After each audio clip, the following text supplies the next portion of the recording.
বাংলাদেশে আনুষ্ঠানিকভাবে বিদ্যুৎ সরবরাহ শুরু করল নেপাল। 40 মেগাওয়াট বিদ্যুৎ পাঠাবে তারা। যুগান্তকারী পদক্ষেপ বলছেন বিশেষজ্ঞরা। জনগণের আকাশ সমান প্রত্যাশা পূরণ অন্তর্বর্তী সরকারের বড় চ্যালেঞ্জ বলছে আইসিজি। সংস্কার উদ্যোগ গতিশীল করার তাগিদ। বড় জমায়েত নিয়ে কাকরাইলে মাওলানা সাদপন্থীরা একসাথে জুমার নামাজ আদায়। দখল নয়, পূর্ব নির্ধারিত কর্মসূচি পালনের দাবি। বাড়ছে শিক্ষিত বেকারের সংখ্যা, মিলছে না সরকারি চাকরি। কর্মসংস্থান সৃষ্টিতে উদ্যোক্তা তৈরির পরামর্শ বিশেষজ্ঞদের।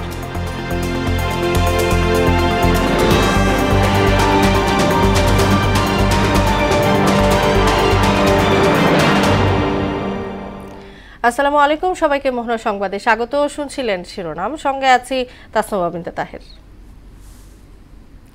এবার বিস্তারিত। বাংলাদেশে আনুষ্ঠানিকভাবে বিদ্যুৎ সরবরাহ শুরু করল নেপাল। এর মাধ্যমে ভারতের পর তৃতীয় কোনো দেশে প্রথমবারের মতো বিদ্যুৎ রপ্তানি করল হিমালয়ের দেশটি।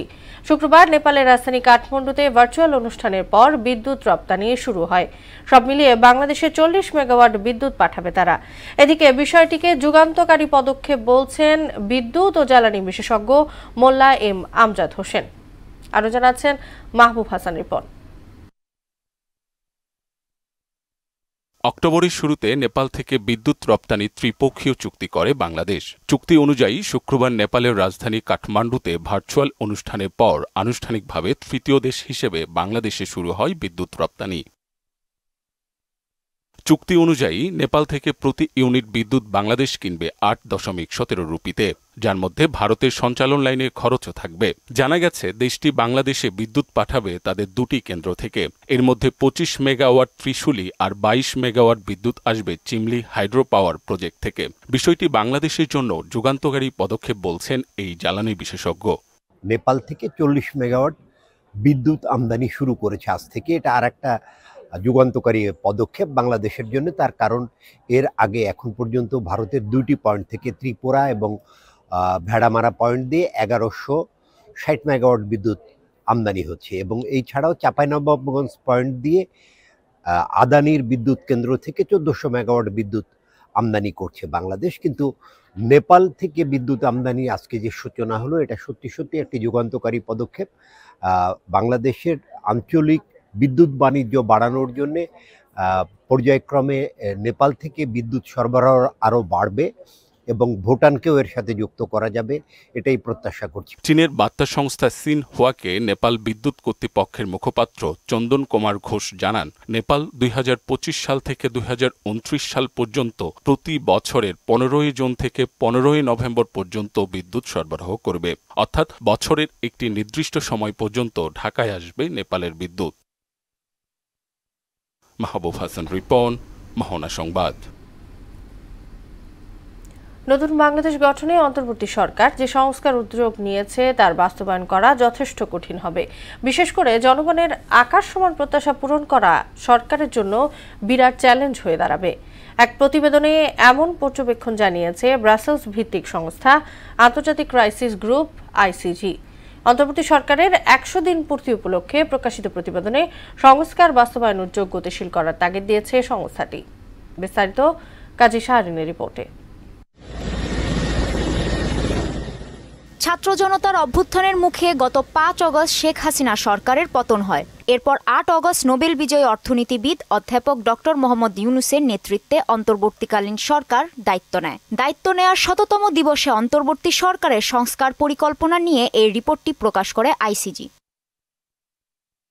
প্রতিবেদনে বলা হয়, সংস্কার কর্মসূচির দিকে নজর দিতে চাইলে ডক্টর ইউনূসকে রাজনৈতিক ঐক্যমত বজায় রাখতে হবে। আওয়ামী লীগ বড় পরিসরে মাঠে না থাকায় বিএনপি এখন সবচেয়ে বড় হুমকি। তবে তারা সংস্কারের জন্য সরকারকে যৌক্তিক মাত্রায় সময় দেবে।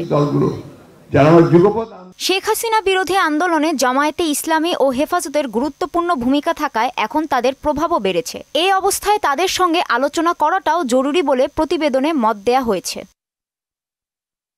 আইসিজি বলছে, অন্তর্বর্তী সরকারের জনগণের প্রত্যাশা ধরে রাখা সবচেয়ে বড় চ্যালেঞ্জ। জনসমর্থন ধরে রাখতে না পারলে অন্তর্বর্তী সরকারের কাছে হয়তো দ্রুত নির্বাচন দেওয়ার দাবি উঠতে পারে। এতে দেশটির ভবিষ্যৎ স্থিতিশীলতা ঝুঁকির মুখে পড়তে পারে বলেও প্রতিবেদনে আশঙ্কা প্রকাশ করা হয়। আন্তর্জাতিক সমর্থনকে সংহত করে ন্যায় বিচার নিশ্চিত করাও অন্তর্বর্তীকালীন সরকারের একটি চ্যালেঞ্জ হিসেবে দেখছে সংস্থাটি। মানবাধিকার লঙ্ঘনের ঘটনায় জড়িতদের বিচারের বিষয়টি অন্তর্বর্তী সরকারের সতর্কতার সঙ্গে বিবেচনা করতে হবে। অন্তর্বর্তীকালীন সরকারের জন্য একটি সুষ্ঠু ও গ্রহণযোগ্য নির্বাচন করা সবচেয়ে বড় চ্যালেঞ্জ হিসেবে দেখছে আইসিজি। প্রধান উপদেষ্টা ডক্টর মোহাম্মদ ইউনূস সবচেয়ে বেশি গুরুত্ব দিচ্ছেন এই বিষয়টিকে। কাজী শাহরিন, মোহনা সংবাদ। আওয়ামী লীগকে পালিয়ে যাওয়ার দল বলে অভিযোগ করেছেন বিএনপির স্থায়ী কমিটির সদস্য আব্দুল মঈন খান। তিনি বলেন, ৭১-এ আওয়ামী লীগ জনগণকে রেখে পালিয়েছিল, ঠিক তেমনি ২৪-এও পালিয়েছে। এদিকে বিএনপিতে অনুপ্রবেশকারীদের ঠাঁই নেই বলে হুঁশিয়ারি উচ্চারণ করেছেন ঢাকা মহানগর উত্তর বিএনপির আহ্বায়ক এবং দলের ক্রীড়া বিষয়ক সম্পাদক আমিনুল হক। আরও জানাচ্ছেন তানজিব ভূঁইয়া। জাতীয় বিপ্লব ও সংহতি দিবস উপলক্ষে মিরপুরের শাহ আলী মাজারে আলোচনা সভায় প্রধান অতিথি ছিলেন বিএনপির স্থায়ী কমিটির সদস্য আব্দুল মঈন খান। বিশেষ অতিথি ছিলেন ঢাকা মহানগর উত্তর বিএনপির আহ্বায়ক ও বিএনপির ক্রীড়া সম্পাদক আমিনুল হক। এ সময় পতিত সরকারের কড়া সমালোচনা করেন দলের নেতারা। ৭ই নভেম্বর আমরা বলতে চাই, যতদিন এই বাংলাদেশ থাকবে, বাংলাদেশের মাটি মানুষ থাকবে, ততদিন শহীদ রাষ্ট্রপতি জিয়াউর রহমান বাংলাদেশের মানুষের হৃদয়ে স্বর্ণাক্ষরে লেখা থাকবে।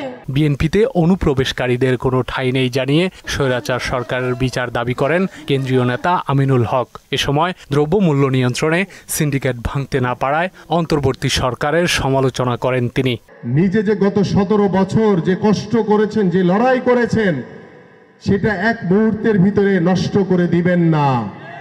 কারণ বিএনপিতে কোনো অনুপ্রবেশকারীর কোনো স্থান নাই, কোনো স্বৈরাচারের স্থান নাই, বাংলাদেশে কোনো স্বৈরাচারের স্থান হতে পারে না। এবং এই নব্য বিএনপি বিভিন্ন জায়গায় চাঁদাবাজি, লুটতরাজ, দখলদারি করে তারা আমাদের ভাবমূর্তি নষ্ট করার চেষ্টা করছে। প্রধান অতিথির বক্তব্যে বিএনপির স্থায়ী কমিটির সদস্য আব্দুল মঈন খান বলেন, আওয়ামী লীগ দেশে একদলীয় শাসনের মাধ্যমে বাকশাল কায়েম করেছিল, যা ছাত্র জনতা মেনে নেয়নি। নতুন প্রজন্ম তারা সেই শেখানো ইতিহাস, যেটা টিয়া পাখিকে শেখানো হয়, সেই টিয়া পাখিকে শেখানো ইতিহাস তারা উদ্গীরণ করে ফেলে দিয়ে তারা বাংলাদেশের সত্যিকার ইতিহাস প্রতিষ্ঠা করেছে।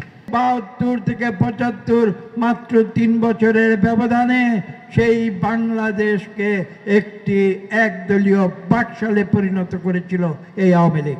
দেশে আইনের শাসন জরুরি উল্লেখ করে দেশে গণতান্ত্রিক ধারা ফিরিয়ে আনতে দ্রুত নির্বাচনের দাবি জানান বিএনপির এই নেতা।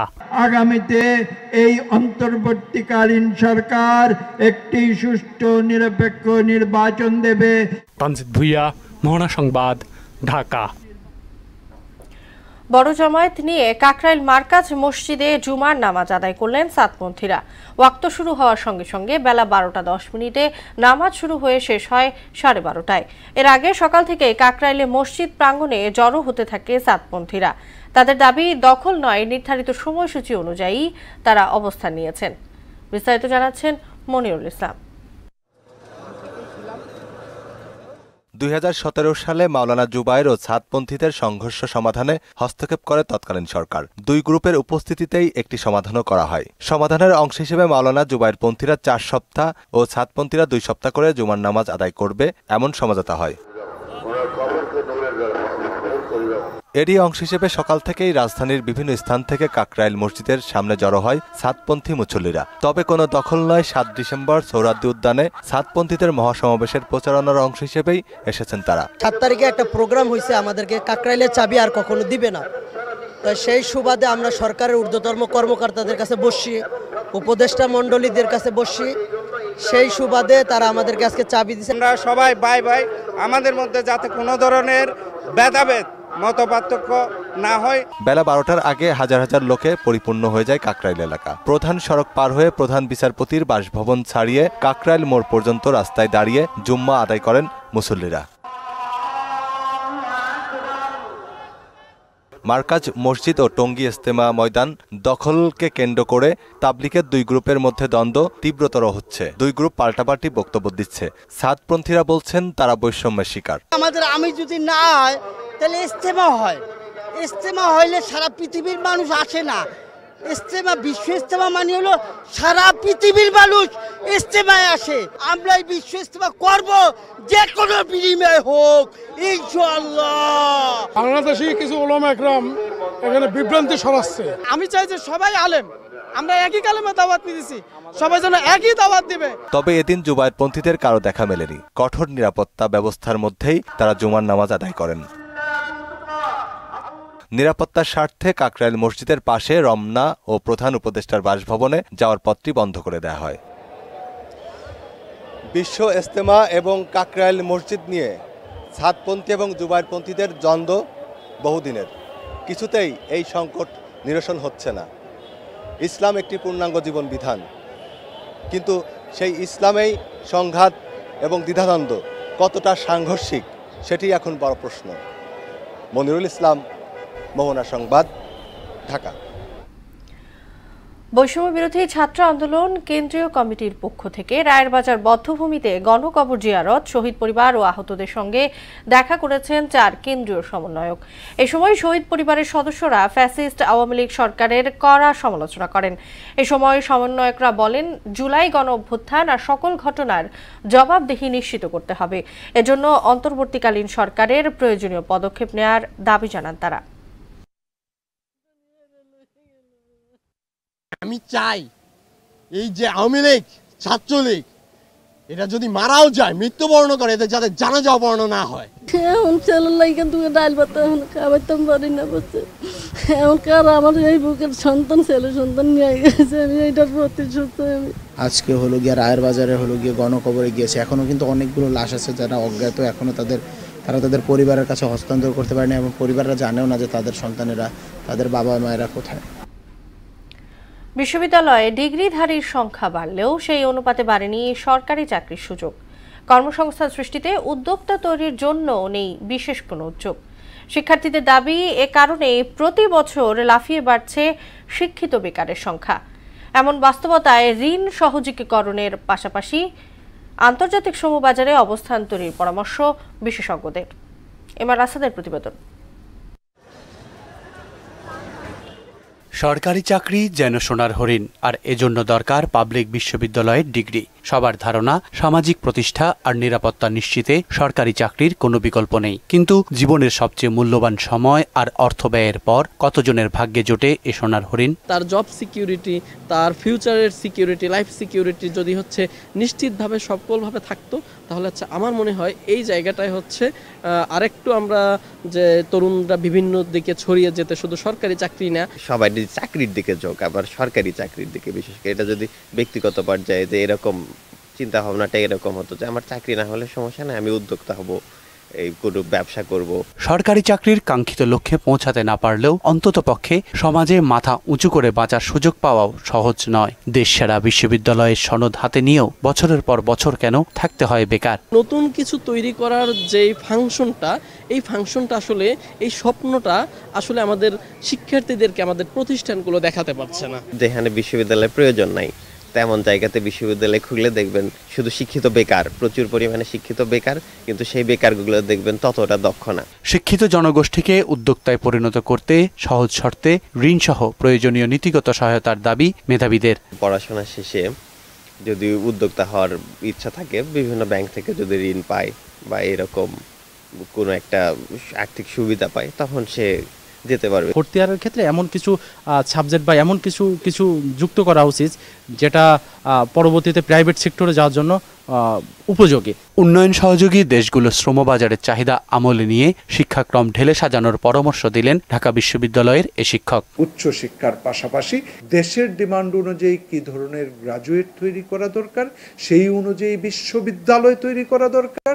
একইভাবে কোন দেশের সাথে আমার শ্রমবাজার রয়েছে, সেই দক্ষতা অনুযায়ী কিন্তু তাদেরকে দক্ষ শ্রমিক হিসাবে আমরা তুলতে পারি। সরকারি চাকরির গোলকধাঁধা থেকে বেরোতে প্রয়োজন দৃষ্টিভঙ্গির পরিবর্তন। পুঁথিগত বিদ্যার পাশাপাশি কর্মমুখী শিক্ষার বিস্তার হলে প্রতিযোগিতার বিশ্বে এগিয়ে যেতে পারে বাংলাদেশ। যে পেশায় যেতে চায় তার জন্য আসলে দক্ষতার যে ট্রেনিংটা তার কিন্তু বিকল্প নাই, এবং সেটার জন্য লং টার্ম ট্রেনিং এর দরকার হয়। MR আসাদ, মোহনা সংবাদ, ঢাকা। 2 বছর ধরে ক্রমবর্ধমান উচ্চ মূল্যস্ফীতির সঙ্গে লড়ছে বাংলাদেশ। এখনও সীমিত আয়ের মানুষের নাগালে আসেনি শীতকালীন সবজির দাম। মাছের বাজারও চড়া, চাল, তেল, আলু, পেঁয়াজের দামও লাগামহীন। বাজারের এমন পরিস্থিতিতে সাধারণ মানুষের নাভিশ্বাস অবস্থা। তারা বলছেন এখনো পুরনো সিন্ডিকেটের ভিত নাড়াতে পারেনি সরকার। আরো জানাচ্ছেন উষা ফেরদৌস। লাউ শাকটা 20 টাকা, 20 টাকা আড়ি আর 20 টাকা আড়ি বেচা হয়েছে, 15 টাকা আড়ি বেচা হয়েছে। কৃষকের এই 15 থেকে 20 টাকা লাউ শাক বাজারে ক্রেতা কিনছেন 60 টাকায়। লাউ শাকটা তো হওয়া উচিত ছিল 30 থেকে 40 টাকা, কিন্তু 60 টাকা চাচ্ছে। চারটা ফোড়াইলে একজনের দাঁড় বেশ, এরপর বড় হইলে আবার আরেকজনের দাঁড় বেশ, এরপর আবার যে সময় বেচার সময় ওই সময় আরেকজনের দাঁড় বেছে, এই জায়গায় নিয়ে আবার আরেকজনে বেশ। বাজারে থরে থরে সাজানো সব সবজিরই একই অবস্থা। পটল ঢেঁড়স 60 থেকে 80, বেগুন 60 থেকে 120, লাউ 60 থেকে 100, শিম 100 থেকে 120 টাকা। ফুলকপি, বাঁধাকপি প্রতিটি বিক্রি হচ্ছে 40 থেকে 70 টাকায়। সবজির দাম এখনো কমে না, 120 টাকা কেজি সিম। জলপাই কৃষক বিক্রি করতেছে 15 টাকা কেজি, জলপাই এখানে 60 টাকা কেজি। ফুলকপি, পাতাকপি তো এগুলো তো বাদই দিলাম। আলু আমদানিতে শুল্ক কমানো কিংবা পেঁয়াজ আমদানিতে করহার প্রত্যাহারের কোনো প্রভাব নেই বাজারে। আলু বিক্রি হচ্ছে 70 টাকা কেজি দরে, আর পেঁয়াজ 140 টাকায়। আলু 65 টাকা ছিল, আজকে শুনতেছি 70 টাকা। তা হাফ কেজির বেশি আর কি নিতে পারবো। পেঁয়াজ আমাদের দেশেরটা 140, যেটা ইম্পোর্ট হয়েছে 110, 115। মাঝারি চালের কেজি 59 থেকে 65 এবং মোটা চালের কেজি 52 থেকে 55 টাকা। গত 3 মাসে এই দুই জাতের চালের কেজিতে বেড়েছে 4 থেকে 9 টাকা। মিনিকেট আছে আপনার 74 টাকা, আর নাজিরা আছে 78 টাকা ভালোটা যেটা, আর বাসমতি আছে 95 টাকা। আমন চাইলে ওরা এক পর্যন্ত চালের দাম কমবে না। মাছের বাজারে এখনো যোগ বিয়োগ মেলাতে পারে না ক্রেতা। রোজগার স্থির থাকলেও বাজার অস্থির। এ অবস্থায় কেবল দীর্ঘশ্বাসেই ক্রেতার আর্তনাদের প্রকাশ। আমাদের লাগালের বাইরে ট্যাংরা মাছ কিনলাম 900 টাকা কেজি। ব্যবসায়ীদের উপরে, যারা বিক্রেতা তাদের উপরে বেশি নির্ভর করে, আর সাপ্লাইয়ের উপর। শুধু চাষের বাজার না, সবকিছুর দাম বেশি। গত সপ্তাহের তুলনায় কিছুটা বেড়েছে ব্রয়লার মুরগির দামও। প্রতি কেজি বিক্রি হচ্ছে 185 টাকায়। ব্রয়লারটা 185 টাকা না, কমলো কম না, বাড়তি তো। বিবিএস এর সবশেষ তথ্য অনুযায়ী অক্টোবরে মূল্যস্ফীতি বেড়ে 10.87% হয়েছে, যা গত 3 মাসের মধ্যে সর্বোচ্চ। উষা ফেরদৌস, মোহনা সংবাদ, ঢাকা। সুন্দরবনের দুবলার চরে শুরু হয়েছে 100 বছরের ঐতিহ্যবাহী রাস উৎসব। আগামী 16 নভেম্বর পর্যন্ত চলবে এই উৎসব। সমুদ্র তীরে পূর্ণিমার পূজা ও পুণ্য স্নানের মধ্য দিয়ে শেষ হবে এবারের আয়োজন। জীববৈচিত্র্য সংরক্ষণে 2021 সাল থেকে রাসমেলা বন্ধ। শুধু পূজার আয়োজন থাকায় ভক্ত পুণ্যার্থী ছাড়া এবারও দর্শনার্থীদের সুন্দরবন ভ্রমণে নিষেধাজ্ঞা বহাল রাখা হয়েছে। অমিত পালের প্রতিবেদন, জানাচ্ছেন তাহসিন তারিন। বৈষ্ণব ভাবধারায় ভগবান শ্রীকৃষ্ণের সাথে শ্রী রাধিকা ও গোপিনীদের মিলন পর্বই হল রাস উৎসব। ধর্মীয় বিশ্বাস আর জাগতিক মনোবাসনা পূর্ণ করার জন্য প্রতি বছর হেমন্তের পূর্ণিমা তিথিতে অনুষ্ঠিত হয় রাসমেলা। এবারও বঙ্গোপসাগরের দুবলার চরে অনুষ্ঠিত হচ্ছে এই উৎসব। বরাবরের মতো সাগরে ডুব দিয়ে মনোবাসনা পূর্ণ ও জাগতিক কল্যাণের জন্য ভক্তরা ছুটে আসেন এখানে। ধর্মীয় ভাব গাম্ভীর্যে আরাধনা করেন ভগবান শ্রীকৃষ্ণ ও শ্রী রাধিকার। বছরে একবার এনে হচ্ছে রাস উৎসব পালিত হয়, সেইভাবে মানুষ এনে ভগবানের কাছে যা প্রার্থনা করে সেই প্রার্থনা পূরণ হয়। পূজা অর্চনা শেষে আমরা আমাদের পূর্ণ যে গঙ্গা স্নান, যেটার জন্য আসলে আমরা আমাদের মঙ্গল কামনা করার জন্য আসছি এখানে, সেই গঙ্গা স্নান করব। 3 দিনের ধর্মীয় অনুষ্ঠান শেষে বঙ্গোপসাগরের আলোর কোলে সমুদ্রে পূজা আর পুণ্য স্নানের মধ্য দিয়ে শেষ হয় এই অনুষ্ঠান। প্রতি বছরই রাস পূজায় আগমন ঘটে হাজার হাজার ভক্ত ও দর্শনার্থীর। করেন ধর্মীয় কীর্তন এবং পূজা অর্চনা। পূজা অর্চনা করে আমরা এখান থেকে সশরীরে আমরা স্নান সেরে আমরা আমাদের আবার নিজ বাসভবনে আমরা ফিরে যাব। রাসমেলাকে কেন্দ্র করে সুন্দরবন উপকূল জুড়ে নেওয়া হয়েছে কঠোর নিরাপত্তা ব্যবস্থা। তীর্থযাত্রী ও দর্শনার্থীদের নিরাপত্তা নিশ্চিতে কোস্টগার্ডের পাশাপাশি কাজ করছে বন বিভাগ ও প্রশাসনের সদস্যরা। আগামী 16 নভেম্বর পূর্ণিমার পূজা ও পুণ্যস্নান শেষ করে ফিরবেন ভক্ত ও দর্শনার্থীরা। এই উৎসবকে কেন্দ্র করে সুন্দরবন উপকূল জুড়ে নেওয়া হয়েছে কঠোর নিরাপত্তা ব্যবস্থা। এ সময় বন্য প্রাণী শিকার বন্ধে বন বিভাগ ও আইন প্রয়োগকারী সংস্থার পাশাপাশি বাড়তি নিরাপত্তা ব্যবস্থা নিয়েছে বাংলাদেশ কোস্টগার্ড। তাহসিন তারিন, মোহনা সংবাদ। রাজধানীতে অনুষ্ঠিত হলো হ্যালো চীন 23তম শিশু চিত্রাঙ্কন প্রতিযোগিতার পুরস্কার বিতরণী অনুষ্ঠান। শুক্রবার বিকেলে জাতীয় ক্রীড়া পরিষদ মিলনায়তনে শিক্ষার্থীদের অংশগ্রহণে পরিবেশন করা হয় চীনের ঐতিহ্যবাহী সিংহ নৃত্য। এরপর 4 গ্রুপে মোট 12 জন বিজয়ীদের পুরস্কার দেওয়া হয়। অনুষ্ঠানে বিসিএফসির সাধারণ সম্পাদক HM জাহাঙ্গীর আলম বলেন, বাংলাদেশ ও চীন পরস্পরকে জানার জন্যই এই আয়োজন।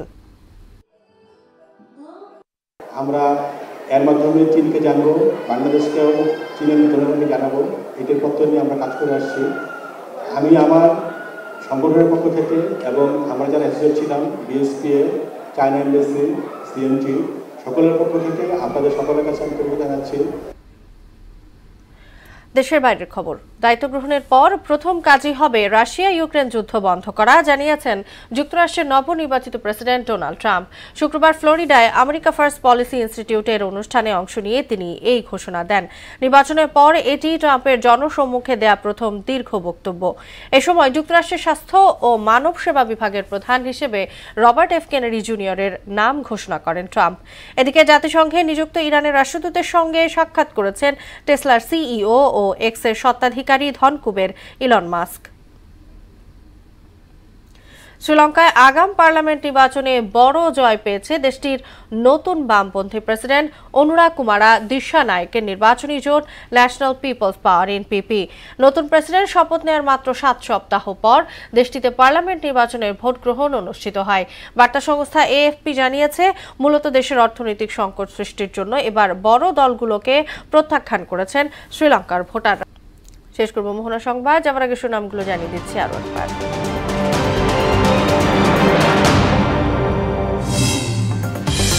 বাংলাদেশে আনুষ্ঠানিকভাবে বিদ্যুৎ সরবরাহ শুরু করল নেপাল। 40 মেগাওয়াট বিদ্যুৎ পাঠাবে তারা, যুগান্তকারী পদক্ষেপ বলছেন বিশেষজ্ঞরা। জনগণের আকাশ সমান প্রত্যাশা পূরণ অন্তর্বর্তী সরকারের বড় চ্যালেঞ্জ বলছে ICG। সংস্কার উদ্যোগ গতিশীল করার তাগিদ। বড় জমায়েত নিয়ে কাকরাইলে মাওলানা সাদপন্থীরা একসাথে জুমার নামাজ আদায় দখল নয়, পূর্ব নির্ধারিত কর্মসূচি পালনের দাবি। এবং বাড়ছে শিক্ষিত বেকারের সংখ্যা, মিলছে না সরকারি চাকরি। কর্মসংস্থান সৃষ্টিতে উদ্যোক্তা তৈরির পরামর্শ বিশেষজ্ঞদের। এই ছিল মোহনা সংবাদে। পরবর্তী সংবাদ রাত 12:30টায়। মোহনার সবশেষ খবর জানতে ভিজিট করুন www.mohana.tv। সংবাদ দেখতে পারেন ফেসবুক ও ইউটিউবেও। এতক্ষণ সঙ্গে থাকার জন্য সবাইকে ধন্যবাদ।